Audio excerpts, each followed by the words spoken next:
Okay, well, this is the book that, you know, I sort of began, well, actually began this material with a single courtesan, and I'll talk to you about her in a minute, but this is the book that I wrote about courtesans. It's called A Book of the Courtesans, a Catalog of Their Virtues, which is intended, yes, as humorous,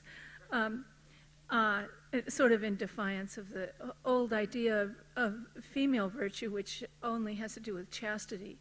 But virtue in the Renaissance for men meant a strength, an ability, a capacity, a talent. So I was using it in that Renaissance sense applied to men. And the courtesans were, in fact, very androgynous figures. But what I'm doing here in this course is looking only at the courtesans of Paris, and also looking at Paris through the lens of the history of courtesans. This thing is so annoying. Here, good. Now it's fine. Yeah. Let me give you an example of how much your understanding of Paris gets transformed once you know this history. This history is coded through Paris for different reasons than it is coded here. The history is coded here because of American prudery in the 19th century, because all of this was going on. The period I'm covering is from the 17th until the first couple of decades of the 20th century. And America was dominated during much of that time by a kind of prudery. And what I mean by prudery is not values that protect women's rights, but values which look at sex as something that's bad and are primarily judgmental towards women, in fact. With regard to that, allow men a big range of transgression, but women become the bad girls. So in France, things were not, it's coded because the history is over and everybody knew it. Everybody in that period knew the history, but they didn't, so it didn't have to be spelled out. And some of the young people in Paris now don't know that history, but it's there in code all over the city. And let me give you a couple of examples. One is, you know, gay Paris, the term that we use for Paris. Gay Paris, we used it even up through the 60s and 70s. It was still being used, and now, you know, it's referred to kind of historically. Well, gay, of course, to us now is a code word for homosexuality. And of course it has its meaning of happiness and joy, but there was another meaning through the Belle Epoque and the period of the Second Empire in France, and that is anything to do with courtesans. The gay life was built around courtesans.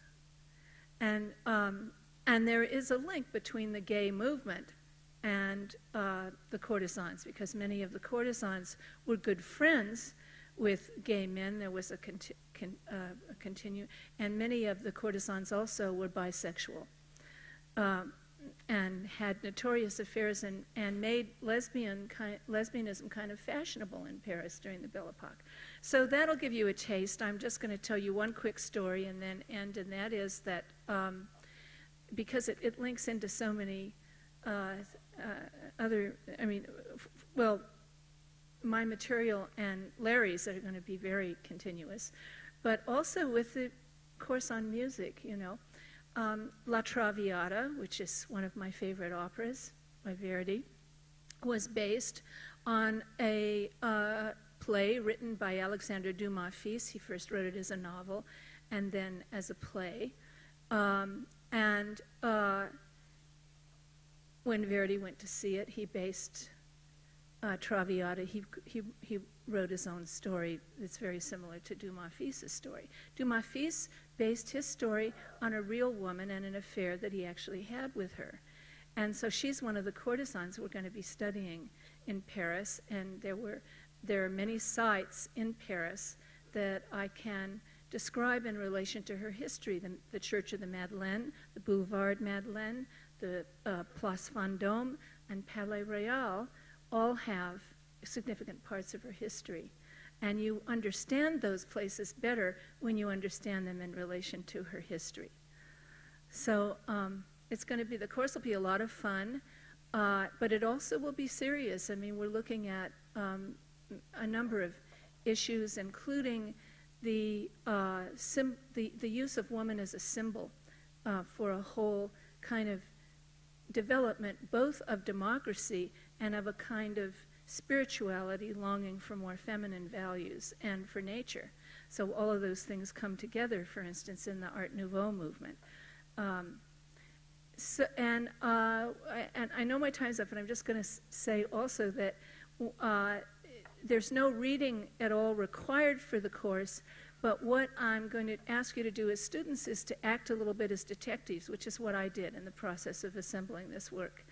So not necessarily to read books about courtesans, although there are a number that exist more now than when I wrote this book, but also to look in the novels of the period and to find references or descriptions of courtesans and bring them into the class. And then we'll also discuss all the issues about art history, morality, the condition of women, and we'll discuss those as a class. So, great. Thank you. Thank you. All right.